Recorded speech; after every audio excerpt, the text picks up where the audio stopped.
Di sini aku pengen cerita pentingnya screening pranikah sebelum menikah. By the way, aku udah meminta persetujuan dia ya, karena ini bagus banget untuk edukasi teman-teman. Jadi dia pun juga setuju untuk bisa mengedukasi lebih lanjut. Temanku dalam hal ini laki-laki ya, dia sering mengalami kondisi anemia atau kurang darah dari kecil. Dan dia akhirnya melakukan screening pranikah di kota Surabaya, Jawa Timur ya.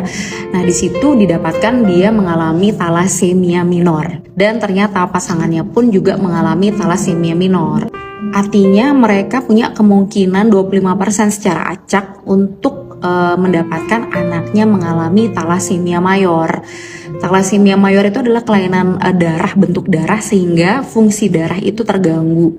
Pasien-pasien thalassemia mereka harus mendapatkan transfusi darah seumur hidup. Begitu juga dengan VT aku sebelumnya tentang pasien aku yang terdiagnosis HIV/AIDS pada saat screening pranikah. Kesimpulannya memang screening pranikah, program pemerintah sebelum menikah harus memiliki sertifikat layak nikah atau layak kawin itu merupakan suatu hal yang tujuannya bagus buat kita juga. Dan sebetulnya pemeriksaan screening pranikah ya untuk mendapatkan sertifikat layak nikah itu bisa dilakukan di puskesmas kecamatan. Ketika hasil pemeriksaan di puskesmasnya mendapati ada hal yang harus dilakukan tindak lanjut dan tidak bisa ditata laksana di puskesmas, teman-teman akan dilakukan rujukan ke rumah sakit terdekat. Jadi kebetulan ada inovasi Siselia dari Rumah Sakit Umum Daerah Cempaka Putih DKI Jakarta. Siselia itu kepanjangan dari Sistem Surat Keterangan Layak Menikah Terintegrasi.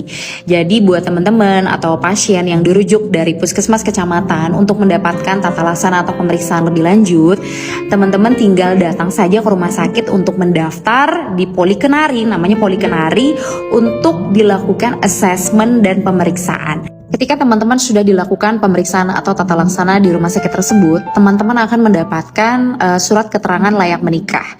Yang mana surat keterangan layak menikah itu dibutuhkan untuk mengeluarkan surat atau sertifikat layak menikah dari puskesmas. Bagaimana ketika terdiagnosis penyakit yang sifatnya kronis dan harus dilakukan tata laksana atau pengobatan jangka panjang ya, tentunya kan nggak mungkin menunggu sembuh dulu baru teman-teman mendapatkan sertifikat ya atau surat keterangan layak menikah. Tentunya pasien atau teman-teman tetap mendapatkan sertifikat layak menikah atau surat keterangan layak menikah ya sambil teman-teman melakukan pengobatan atau tata laksana di rumah sakit tersebut atau rumah sakit rujukan.